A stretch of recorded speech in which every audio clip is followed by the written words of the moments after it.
Hello बच्चों, welcome to the my YouTube channel educational point. तो स्वागत है आपका मेरे इस नए वीडियो में। आज हम लेके आए हैं आप लोगों के लिए क्लास 10th का अध्याय 4 जो कि पद्यांश से है। और इस अध्याय में बिहारी लाल जी हैं। तो बिहारी लाल के द्वारा लिखित जो भक्ति है उसके पैराग्राफ को हम आज के इस वीडियो में देखेंगे और सारे पैराग्राफ्स को समाप्त करेंगे। तो भक्ति के एक पैराग्राफ के हम अर्थ के साथ इसको देखेंगे और इसके संदर्भ, प्रसंग और इसकी व्याख्या को भी लिखेंगे नोट्स के साथ। तो चलिए वीडियो को देर न करते हुए स्टार्ट करते हैं। फर्स्ट पैराग्राफ कह रहा है कि मेरी भव बाधा हरो राधा नागरी सोई, जा तन की झाई परे सामी श्यामू हरित दुति होई। यानी कि मेरी भव बाधा का अर्थ है कि मेरे कष्टों को हरो यानी कि दूर करो, मेरे कष्टों को दूर करो। और राधा नागरी सोई, जो राधा हैं वो अपनी सांसारिक जीवनों को क्या करती हैं, स्पष्ट यहाँ पर व्यक्त की हैं कि मेरे जो कष्ट हैं उस कष्टों को दूर करो। और राधा जी जो हैं वह मेरे सांसारिक कष्टों को दूर करने के लिए क्या है, काफ़ी हैं, यानी कि वही मेरे कष्टों को दूर कर सकती हैं। जा तन की झाई परे श्यामू हरित दुति होई। जा तन की झाई यानी कि जिनके तन की झाई यानी कि शरीर की झाई जो है, जिनके शरीर की झाई श्यामू यानी कि श्याम के, हरित दुति होई यानी कि हरित दुति का अर्थ है हरे वर्ण की धुति वाले हो जाते हैं, हरे वर्ण की धुति वाले हो जाते हैं। अर्थात राधा के प्रभाव से सावले श्री कृष्ण क्या हो जाते हैं, हरे रंग के हो जाते हैं। यानी कि ये जो राधा है वही मेरे भाव को, मन के कष्ट को दूर कर सकती हैं, वही मेरी क्या है, सांसारिक नगरी की जीवन है। और मेरे शरीर की झाई यानी कि मेरे शरीर का सावलापन, जो श्याम का शरीर है सावला, उसको वो हरी दुति यानी कि हरा कर देती हैं। ठीक है, हरे रंग से कर देती हैं यानी कि हरा रंग हो जाता है। तो कहने का तात्पर्य है पूरा कि प्रस्तुत दोहे में कवि कहते हैं कि वह चतुर राधिका जी मेरे सांसारिक कष्टों को दूर करें, जिनकी पीली आभा वाले शरीर की झाई जो है वो प्रतिबिंब पड़ने पर परे मतलब प्रतिबिंब पड़ता है तो श्री कृष्ण का शरीर जो है वो क्या हो जाता है, हरे रंग में परिवर्तित हो जाता है, सावला रंग हरे रंग में परिवर्तित हो जाता है। तो ये हो गया इस पैराग्राफ का अर्थ। तो बोर्ड एग्जाम में किस प्रकार से आपको लिखना है, नोट्स के साथ आप कैसे लिखेंगे, तो सबसे पहले हम हेडिंग करेंगे स्टार्टिंग्स के 2 वर्ड यानी कि मेरी भाव बाधा और लास्ट के 2 वर्ड यानी कि हरित दुति होई।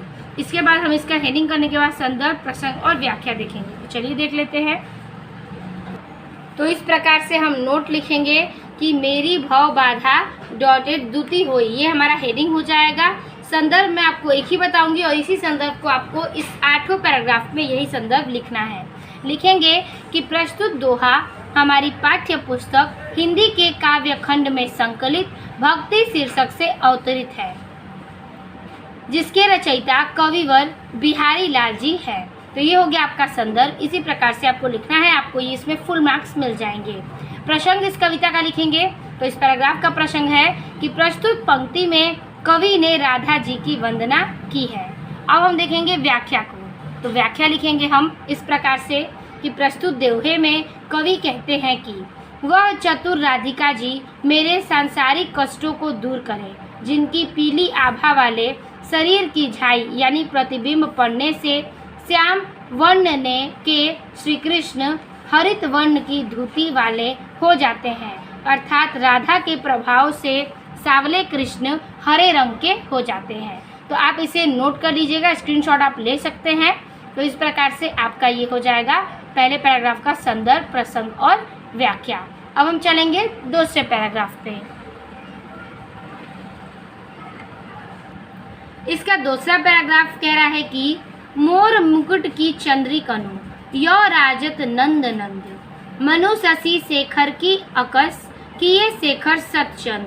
ये आपका उत्प्रेक्षा अलंकार है, आप उसके उदाहरण में उत्प्रेक्षा अलंकार में ये दोहा आप लिख सकते हैं।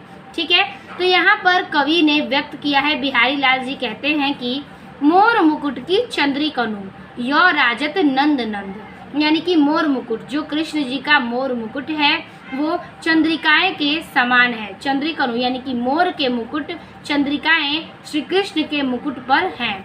ठीक है, राजत नंद नंद यानी कि श्री कृष्ण के मुकुट यानी कि सिर के मुकुट पर क्या है, नंद यानी कि विराज करती है, सुशोभित हो रही हैं। ठीक है, मोर मुकुट की चंद्रिकनु यानी कि श्री कृष्ण का जो मोर रूपी मुकुट है वो एक चंद्रिकाएं श्री कृष्ण के मुकुट पर क्या, राजत मतलब विराजमान है, और नंद के मुकुट पर क्या करती हैं, सुशोभित हो रही हैं। मनु शशि शेखर की अकस किए शेखर सतचंद। मनु शशि यानी कि श्री कृष्ण जैसे, ठीक है, भगवान शेखर की अकस किए शेखर सतचंद, कि भगवान शिव के प्रतिस्पर्धा करके अपने ऊपर सैकड़ों चंद्रमा क्या करते हैं, धारण कर लिए हों। चंद्रमी सतचंद यानी कि सैकड़ों चंद्रमा, और शेखर किए यानी कि धारण कर लिए हैं, अकस मतलब सिर पर, शशि मतलब मनु शशि यानी कि अपने सिर पर। श्री कृष्ण भगवान जो हैं वो शिव की प्रतिस्पर्धा करके अपने ऊपर सैकड़ों चंद्रमाएं धारण किए हुए हैं। ठीक है, सैकड़ों चंद्रमाएं धारण किए हुए हैं अपने सिर पर। तो चलिए इस प्रकार से इसका भी अर्थ हो गया है। एक बार फिर रिपीट कर देते हैं कि मोर मुकुट की चंद्रिकाएं श्री कृष्ण के मुकुट पर क्या करती हैं, इस प्रकार विराज हैं यानी कि सुशोभित हो रही हैं, जैसे श्री कृष्ण भगवान शिव के, ठीक है, मनु शशि यानी कि शिव के प्रतिस्पर्धा करके यानी कि उसकी स्पर्धा करके अपने ऊपर सैकड़ों चंद्रमा को धारण कर लिया है। ठीक है, अब चलिए हम इसका संदर्भ, प्रसंग और व्याख्या देखते हैं। तो हेडिंग कर लेंगे मोर मुकुट, लास्ट में करेंगे सतचंद। दूसरा हेडिंग करेंगे मोर मुकुट डॉटेड सतचंद। संदर्भ इसका पूर्वत रहेगा। प्रसंग लिखेंगे कि प्रस्तुत दोहे में कवि ने श्री कृष्ण के मोर मुकुट की तुलना शिव जी के चंद्रमा के समान किया है। अब चलिए देख लेते हैं इसकी व्याख्या।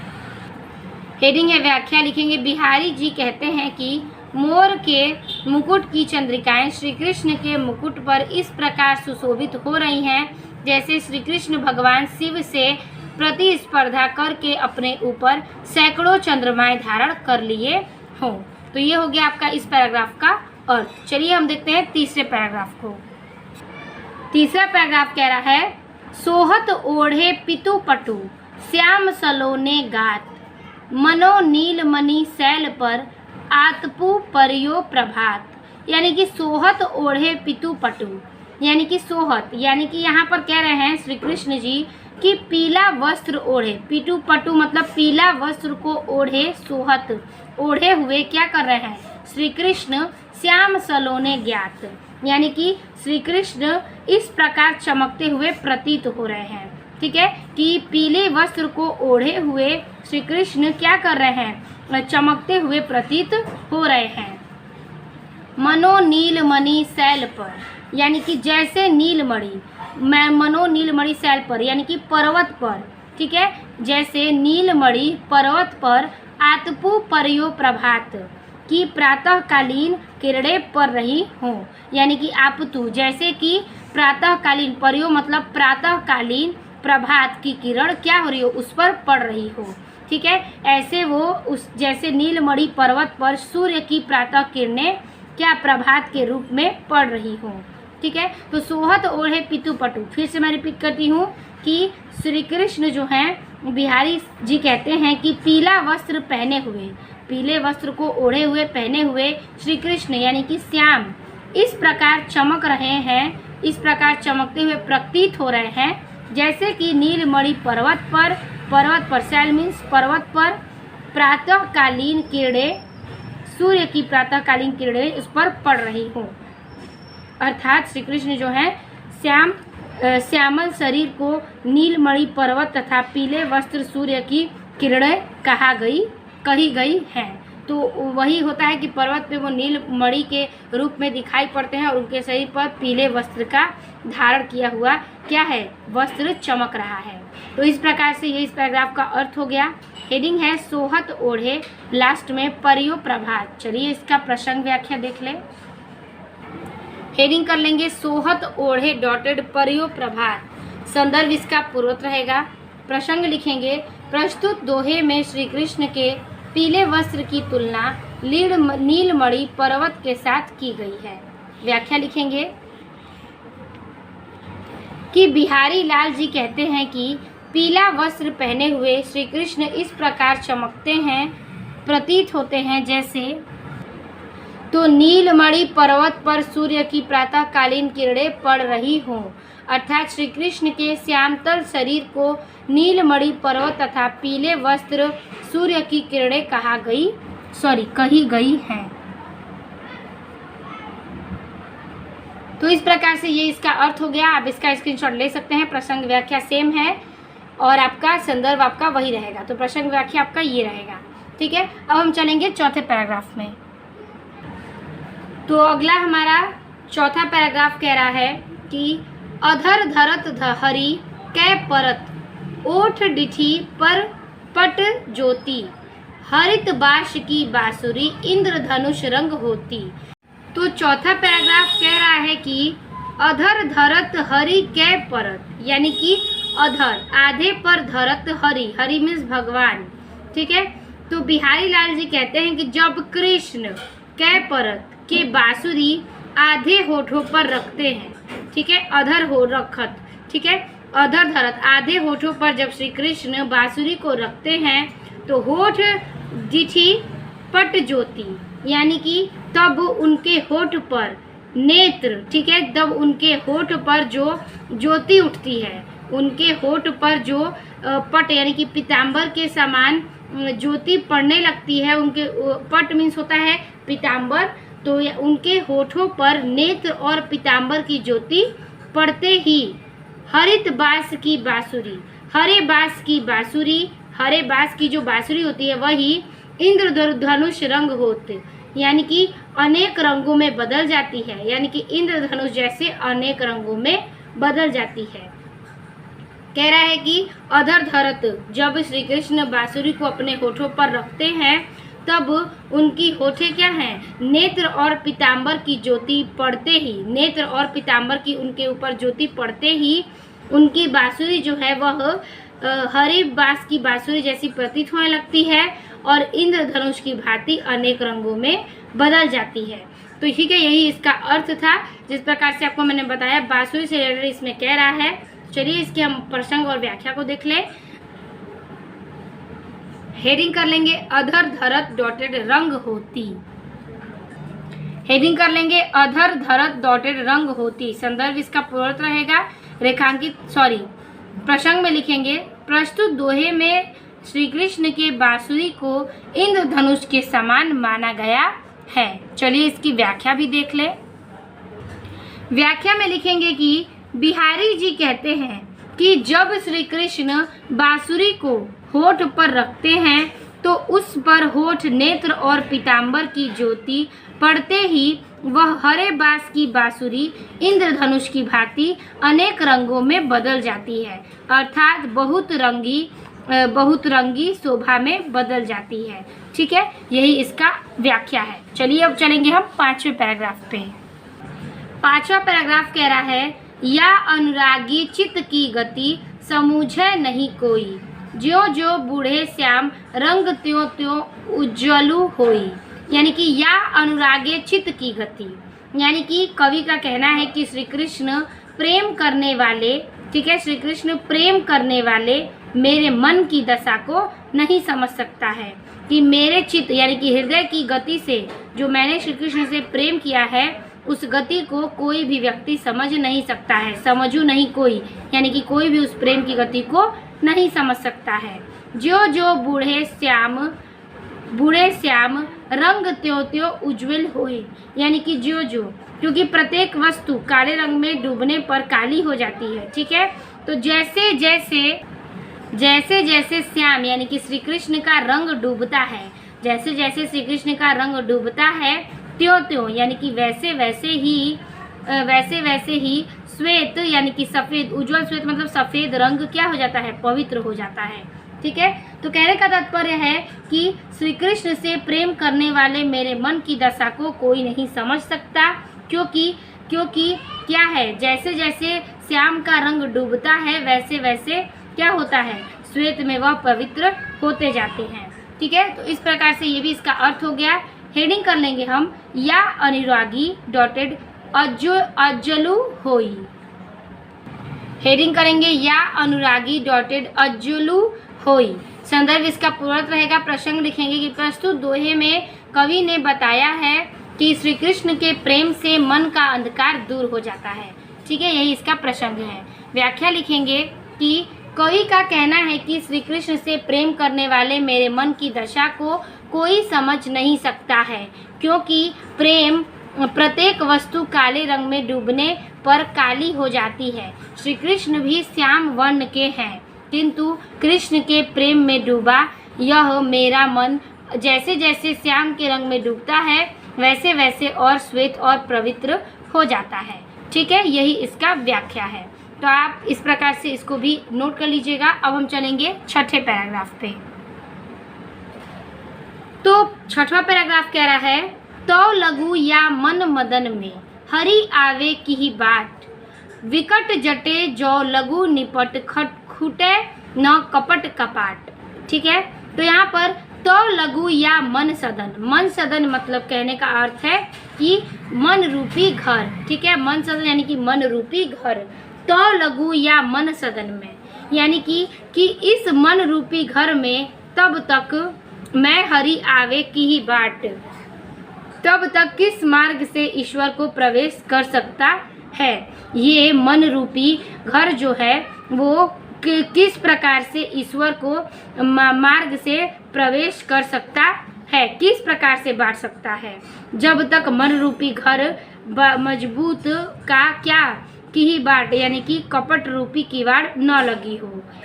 विकट जटे जो लघु निपट यानी कि कपट रूपी किवाड़ पूरी तरह से नहीं खुल जाते।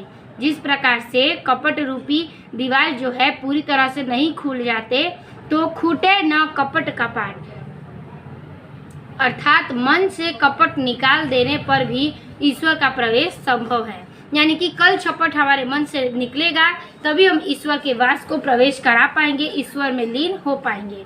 तो कहने का अर्थ है कि हमारे इस मन रूपी घर में तब तक ईश्वर का मार्ग प्रवेश कर सकता है, यानी कि मन रूपी घर में तभी हमारे अंदर प्रवेश कर सकता है जब तक मन रूपी घर मजबूती से बंद किसी किवाड़ की तरह बटा हो और उसकी जो किवाड़ है वो पूरी तरह से नहीं खुल जाते, अर्थात मन का जो कल छपट है वो निकाल देने पर ही हम ईश्वर को अपने अंदर समा सकते हैं। कपट कपाट का मतलब कल छपट, निपट मतलब ला सकते हैं, खूटे मतलब खूटे पर, किवाड़ पर। ठीक है, तो हमारे मन रूपी ईर्ष्या के चीज़ों को, छल कपट को बाहर निकाल के हम ईश्वर को अपने मन के अंदर लेके आ सकते हैं। ठीक है, तो ये हो गया इस पैराग्राफ का अर्थ। हेडिंग कर लेंगे तो लघु डॉटेड कपट कपाट। तो हेडिंग है तो लघु डॉटेड कपट कपाट।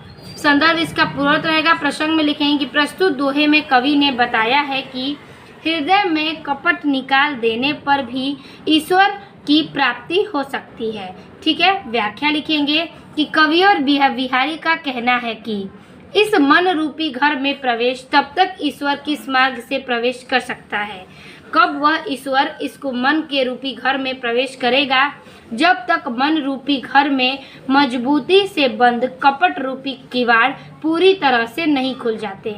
यानी कि मजबूती का दरवाज़ा हमारे मन में जब तक से नहीं खुल जाता तब तक से ईश्वर हमारे मन के अंदर प्रवेश नहीं करते, अर्थात मन से कपट निकाल देने पर भी ईश्वर का प्रवेश संभव है। यानी कि मन का कल छपट निकालने के बाद ही हम ईश्वर की प्रवेश अपने मन में करा सकते हैं। तो इस पैराग्राफ का ये व्याख्या हो गया। अब हम चलेंगे 7वें पैराग्राफ पे। 7वां पैराग्राफ कह रहा है कि जगतु जनायो जिहि सकलु सो हरि जानियो नाही, ज्यो अखिनु सबू देखिए आँखी न देखी जाही। यानी कि जगतु यानी कि जगत के, ठीक है, यहाँ पे कथन है कि जगत के यानी कि संसार के जानियो सारे लोग जान जाएं, जिहि सकलु यानी कि समस्त संसार का ज्ञान, यानी कि जिस ईश्वर ने तुम्हें समस्त संसार का ज्ञान कराया सो हरि जानियो नाही, तो तुम उस हरि को, उस ईश्वर को तुम नहीं जान पाए। ठीक है, जिस ईश्वर ने तुम्हें सारे संसार का ज्ञान दिलाया, ज्ञान प्राप्त कराया, उसी ईश्वर को, ठीक है, सो हरि, उसी ईश्वर को जानियो, तुम नहीं जानते हो, नहीं जानियो यानी कि नहीं जान पाए। जयो अखिनु सब सबू देखिए, जैसे आंखों से सब कुछ देखा जा सकता है। अखिनु मतलब आंखों से, जो मीन्स जैसे, जैसे आंखों से सब मतलब सब कुछ देखा जा सकता है। आँखें न देखी जाही, परंतु आंखें स्वयं अपने को ही नहीं देख सकती।